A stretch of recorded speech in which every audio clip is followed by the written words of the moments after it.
So now we are on to Chapter 9, which is Group Cohesion in Sports and Exercise.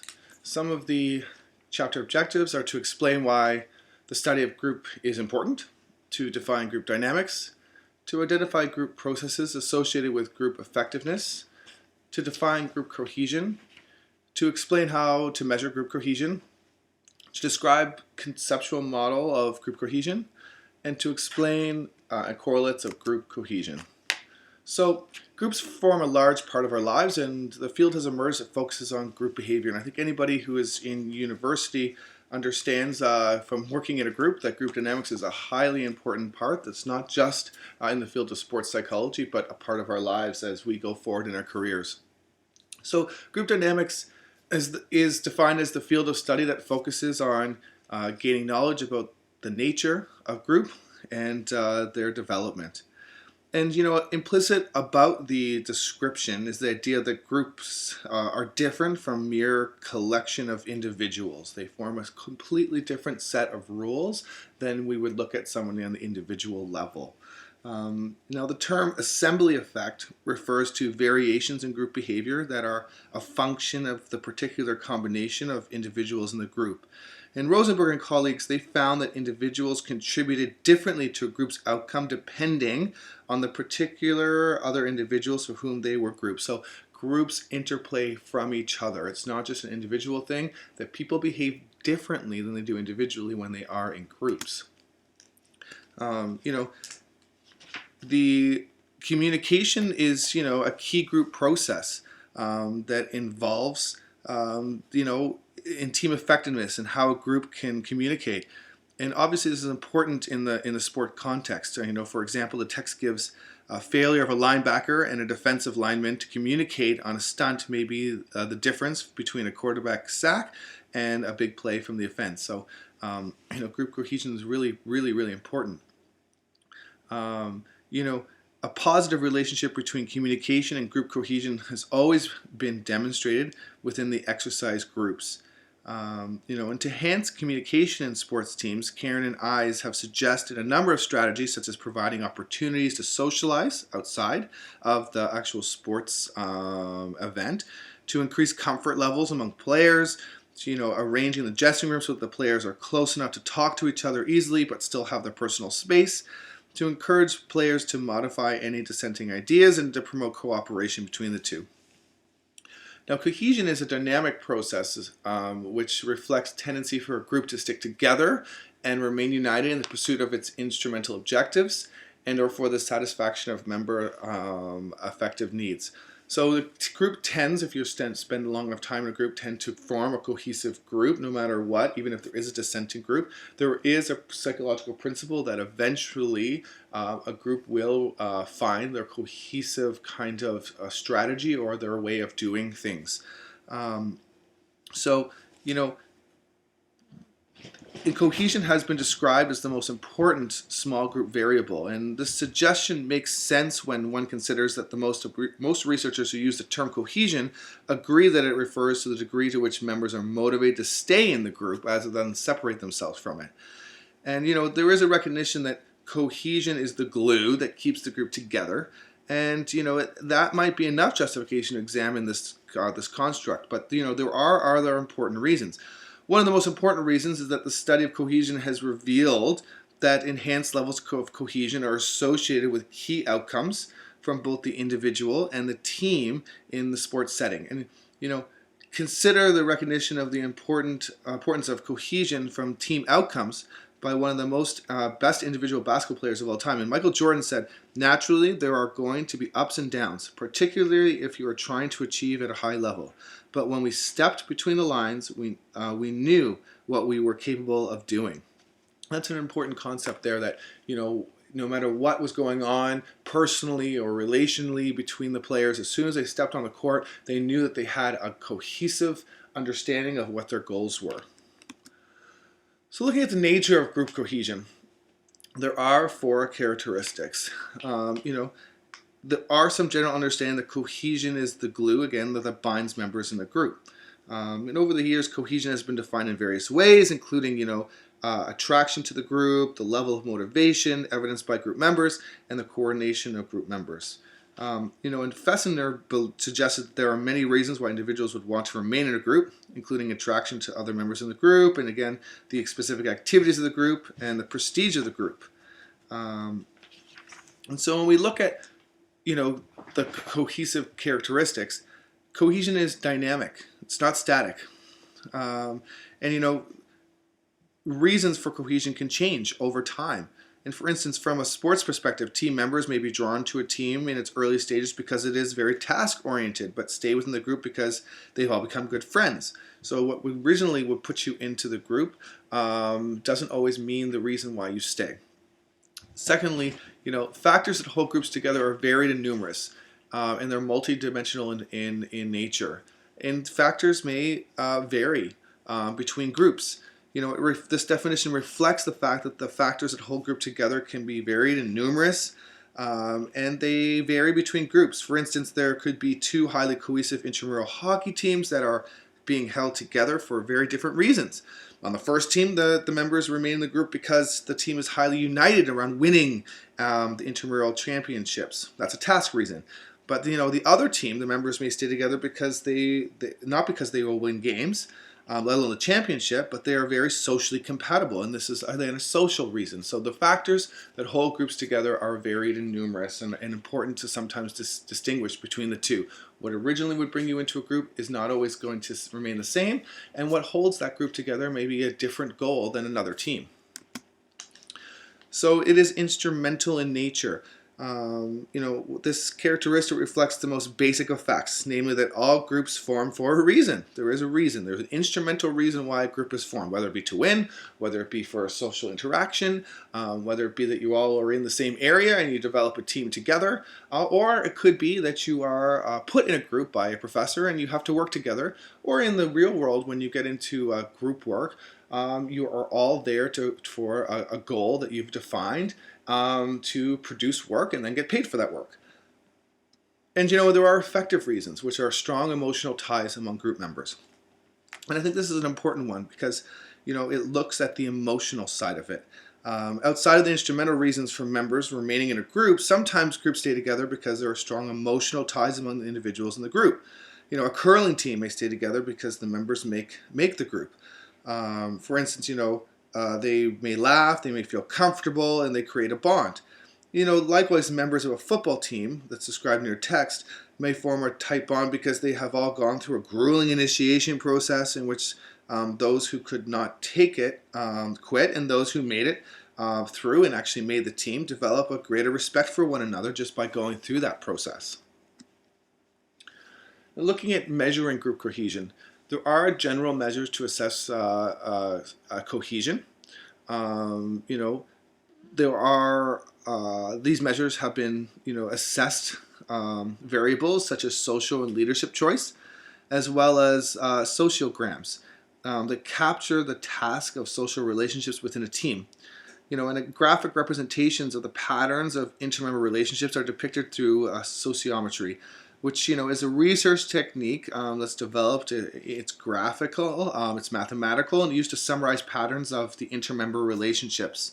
In a simple example, players on a team could be asked, who on the team would you like to play with during a game? And players would identify appropriate teammates, and then all the relationships identified by the players would be graphed in a sociogram. And again, the sociogram is a diagram of the relationship among group members. What is the glue that holds them together? And there are sports-specific questionnaires, including the Sports Cohesive Questionnaire by Martins et al. And the Group Environmental Questionnaire. And so, the conceptual model of cohesion development by Carroll et al. Portrays cohesion as a multidimensional construct, which we talked about before. One of the parts of cohesion is it's multidimensional, instrumental, it's effective, it's dynamic. And the multidimensional construct that includes individuals and group aspects. And the individual aspect refers to the beliefs each member holds about the personal benefits of group membership. And the group aspect refers to the benefit each member holds about the group as a collective. So as individual to the group, or the micro to the macro level. And these two aspects each divide into task and social cohesion. Task cohesion refers to the player's willingness to work collectively to achieve the team's objectives. And the social cohesion refers to the orientation towards developing and maintaining social relationships within the group. It is from this two-dimensional group, individual, task, social, conceptual module formed by Carroll et al. That the GEQ was developed to assess cohesion in sports setting. And the GEQ is instrument. It contains 18 questions that are divided into 4 subscales, which reflect the two-dimensional dimensions of the conceptual model. So, the individual attractions to the group task. The question might be, the question is, I am happy with my team's level of desire to win. And the individual attractions to the group, which is the social. One of the questions is, for me, this team is one of the most important social groups to which I belong. So the group integration task is the question is, our team is united in trying to achieve its performance goals. And the group integration social is, our team would like to spend time together in the off season, so not just. And that's a really important thing to take a look at. So task cohesion is orientation towards achieving groups' objectives, and the social cohesion is orientation towards developing and maintaining social relationships within the group. Individuals attract to the group task, and those are the 4 cohesion factors in sports groups. Individuals' attraction to the group, which is the social, the group integration, which is the task, and the group integration, which is the social, which we just talked about. So, the conceptual group cohesion, you can see at figure 9.1 in the text, you have the group cohesion. Then we have our group integration on the left and the individual attraction to the group, which is the right, and that's split off. So the group integration is made up of the social and the task-oriented nature. And then the individual attraction to the group is the social and then the task-oriented as well. So you can see how task orientation of the group is formed by the group and at the individual level. And here's that chart again at 9.1 in the text, which is a great depiction of understanding how group cohesion works and the factors that are associated with that. With the task orientation looking at both the group level and the individual, so the micro and the macro level there.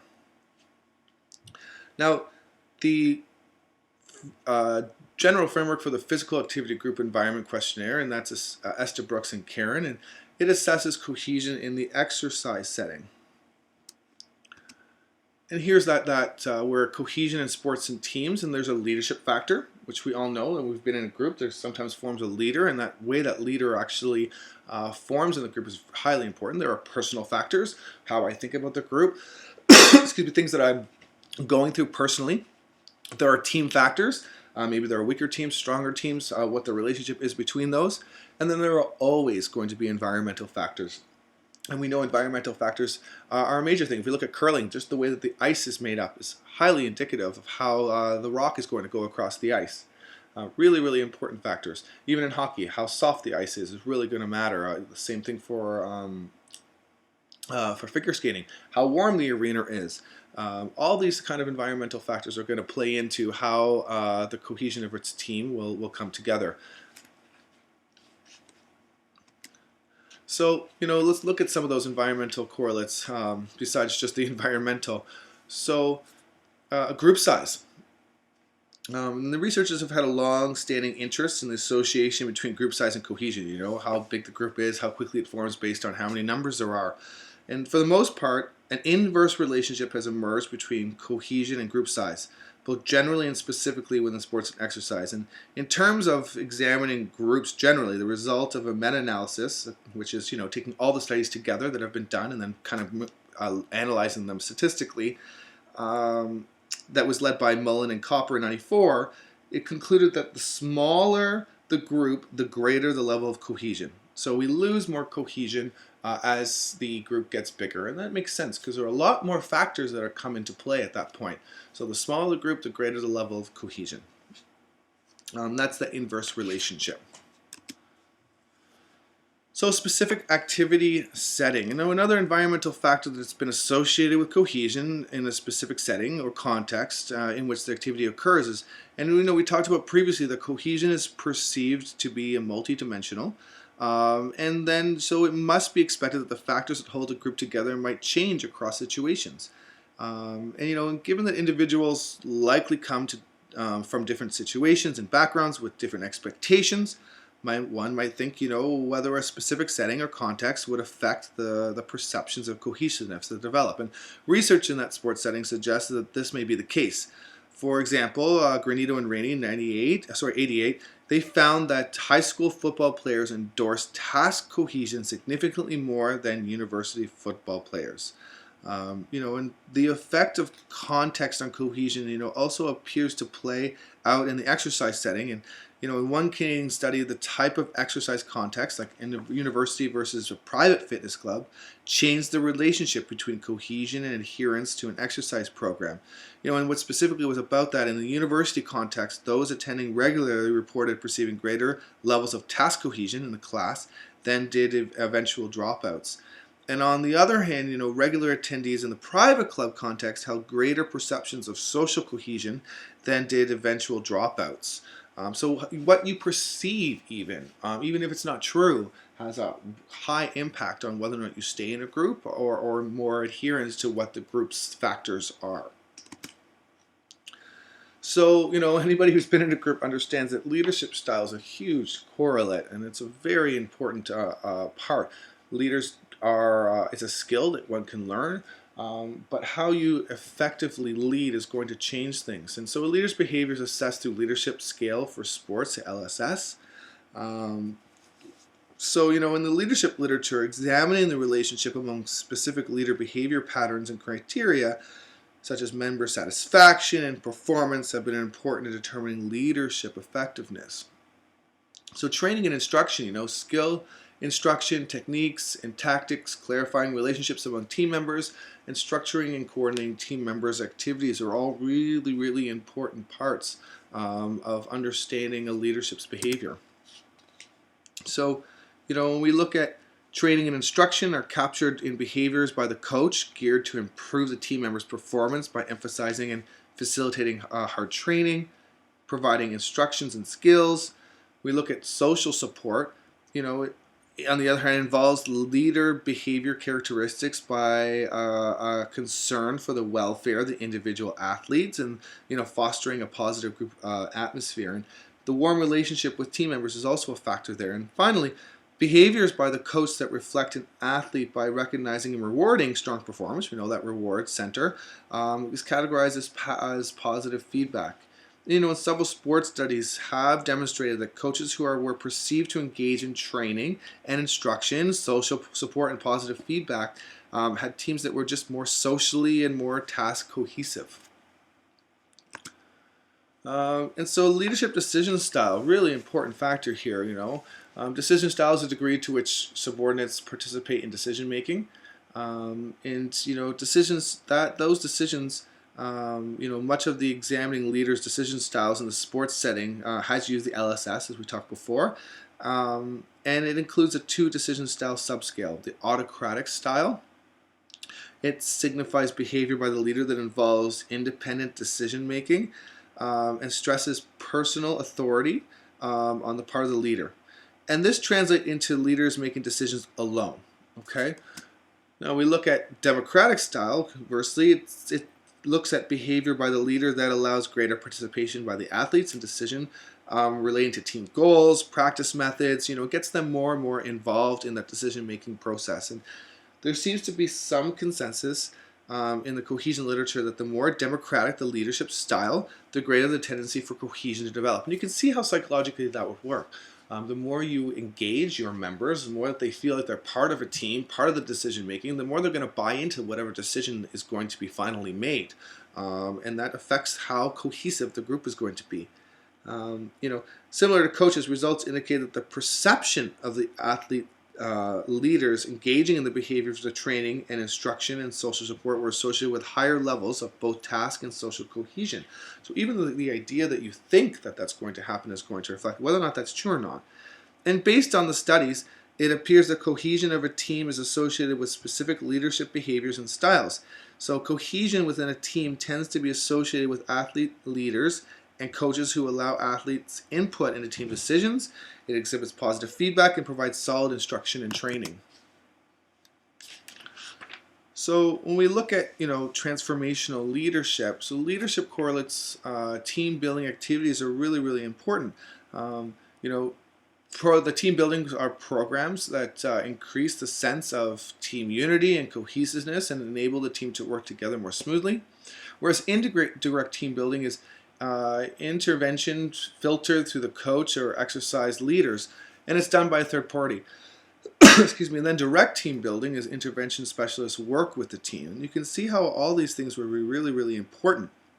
And it's important to note in the research presented that the intervention created is filtered through the coach and exercise leader, and it's an indirect form of team building because the intervention was done through a third party, and it contrasts with more direct forms of team building in which interventions are presented directly to the team members. So we'll look at, what does that look like, and, how we look at team building activities. And there is a 4-stage team building, a TB model, that takes a look at how that looks at. And stage 1 is introduction, where coaches and leaders receive overview of cohesive benefits, get their buy-in. Stage 2 is conceptual, so it provides frame for reference for participants.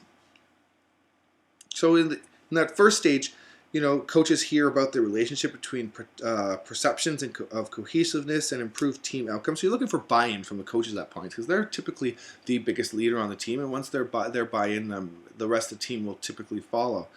In the conceptual stage, the two categories are inputs, which are the environment of the group and the structure of the group, and one category is a throughput, which is group processes. And furthermore, each of the 3 categories, specific factors are identified that have previously emerged as being associated with enhanced group cohesiveness.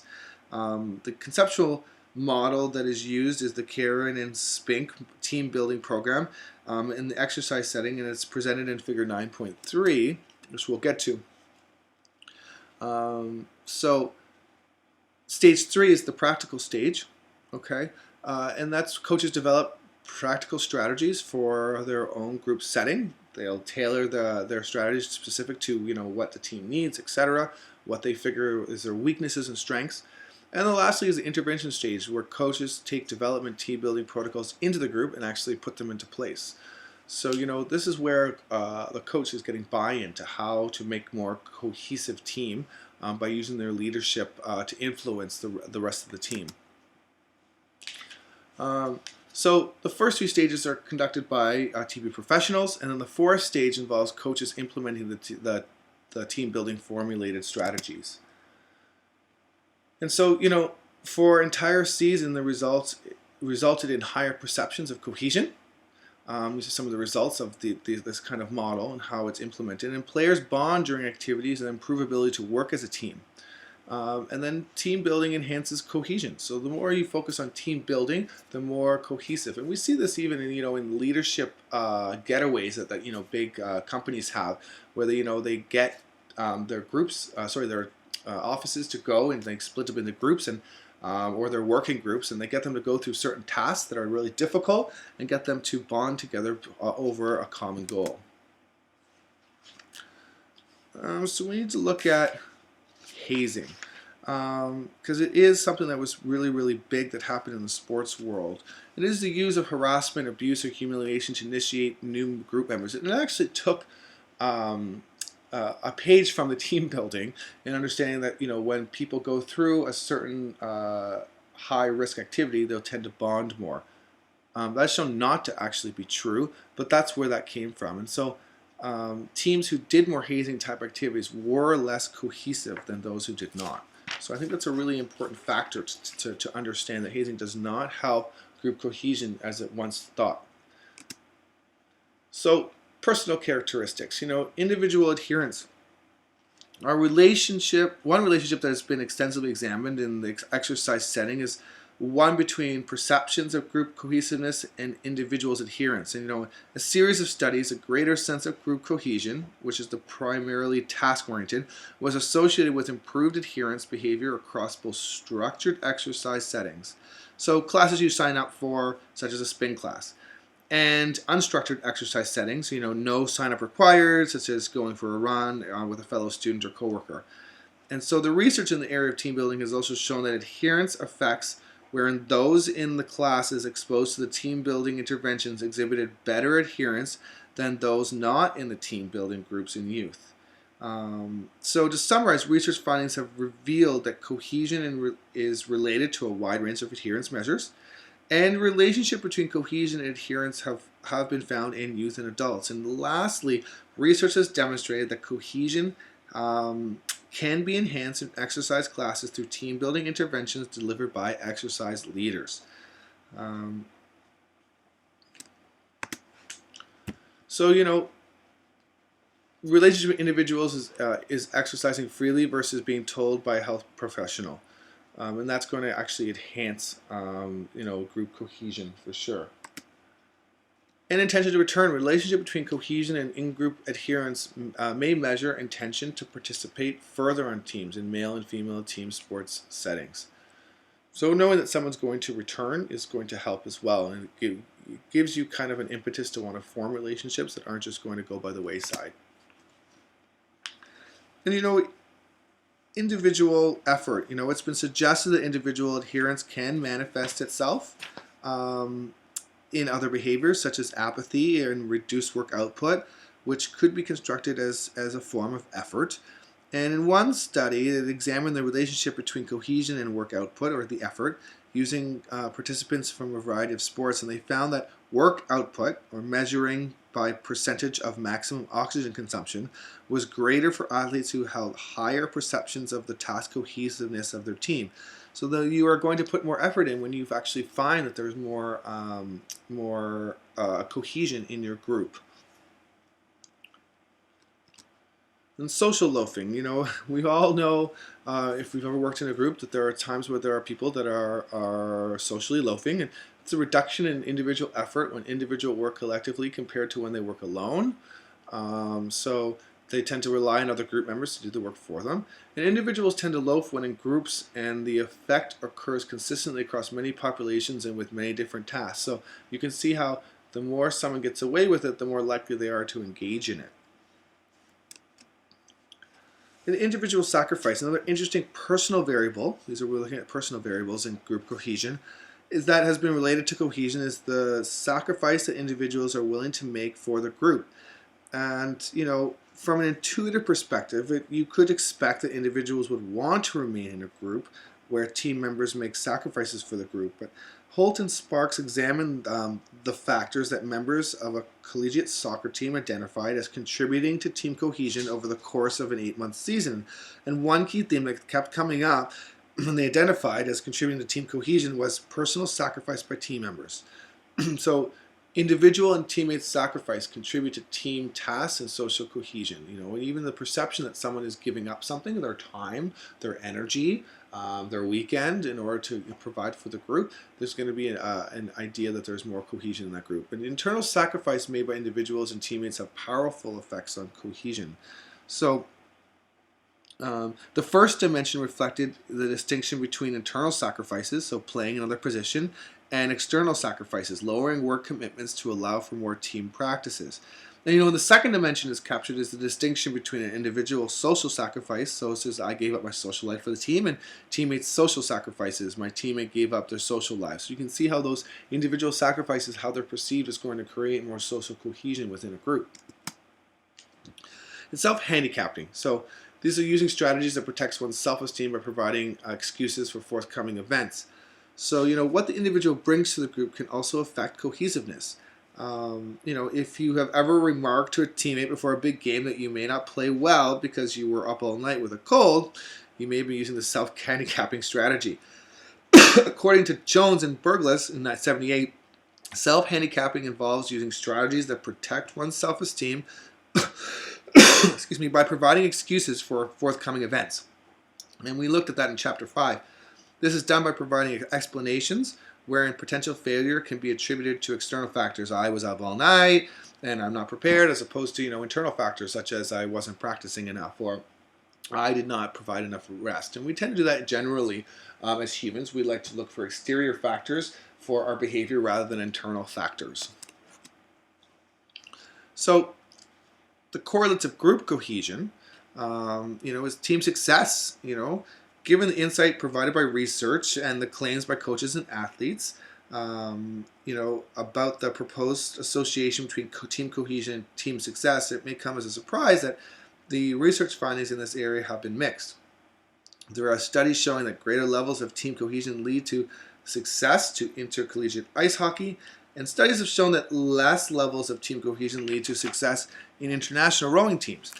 And studies also showed no relationship between cohesion and team success in intramural basketball teams. So research has some mixed findings when it comes to team success. And some studies show greater levels of cohesion lead to success, and other studies show no relationship between cohesion and team success. So the verdict is still out. And if you're in third year and you're looking for maybe a fourth year study project, this is a great one to take a look at. Be easily designed, and can help further the research when it comes to the sports psychology world. So, team success, a small but significant positive relationship exists between cohesion and performance across many groups and tasks. And that's a really important thing. It's a small, but it is significant positive relationships that exist between, the better you perform, the more cohesion. And so, collective efficacy. So again, looking at team correlates of group cohesion. Collective efficacy is groups often have a collective expectations for success. You're going towards a common goal. And teams high in collective efficacy rated tasks and social cohesions higher than teams lower in social efficacy. So psychological momentum, the big Mo is another team factor that appears to be related to team cohesion. Psychological momentum, it refers to the perception on the part of team members that the team is progressing towards its goal. And this definition was adapted from one positive for individual behavior by Valorand and his associates in '88. And the idea is that cohesion and psychological momentum might be linked is not new. In one of the first works to discuss the effects of psychological momentum in sports events, Adler, as we know, is the leader of the positive psychology movement. So in '81, he suggested that just the perceptions of psychological momentum and cohesion are linked. And he went further by suggesting that coaches in team sports should attempt to develop a perception of cohesion in order to create a team climate that's favorable to momentum. In the only test of this possible relationship in the sports setting, the relationship between perceptions of task cohesion and psychological momentum in high school volleyball teams was examined. So it's the only study of its kind. And results revealed that members of highly cohesive teams rated their team as possessing more psychological momentum than did the members of teams that had perceived less cohesion. And this finding does support Adler in '81's contention that the development of cohesion creates the climate favorably for the perception of psychological momentum, although it is only one study, so hard to draw firm conclusions from that. Now, athletes' starting status, starters scored higher on a measure of task cohesion than did non-starters, only if teams were less successful. More successful teams showed no difference. And now looking at mediators, they're the mechanisms that account for the effect of one variable on another variable. And the examples have appeared in the literature that illustrate that cohesion does in fact act as a mediator in a number of important relationships. And we've come across one important example of cohesion acting as a mediator that involved team building research. And the Karen and Spink in '93 team building model, it was stated that team building impacts adherence through the mechanisms of cohesion. So in another study in the sports setting, social cohesion was examined as a mediator between leadership behavior and intention to return to sport. Now, using female ringette players, it was found that specific forms of leadership behavior, so training and instruction, predicted who intended to return to sport the next season. So forms of leadership behavior, training and instruction, the better that is, will decide who comes back. So leadership behavior obviously predicts who returns the next year. And also task cohesion mediates the relationship between an exercise leadership behavior, attendance, and perceived exertion. So even how much you perceive you exerted is going to be mediated by the exercise leader's behaviors and the attendance of your other members. And lastly, cohesion was found to mediate the relationship between specific leadership behaviors and participation satisfaction. So cohesion again mediates the relationship of how a specific leader behaves and how a participant decides how satisfied they are. Some of the myths, lastly, team harmony is required for cohesion to develop, and we realize that's not true, that the research is variable on that. The myth, there was no I in team. There actually is an I in team. Whether or not it mediates how well the team does or not, the research is variable on that as well. And lastly, high cohesion is always a good thing. And we've seen that the studies are again out on that sometimes high cohesion does produce more outcomes, but sometimes it depends on the group itself. Sometimes the group is not about the winning. It's about the cohesion, the relationship, and the bond they have within that team that goes far beyond.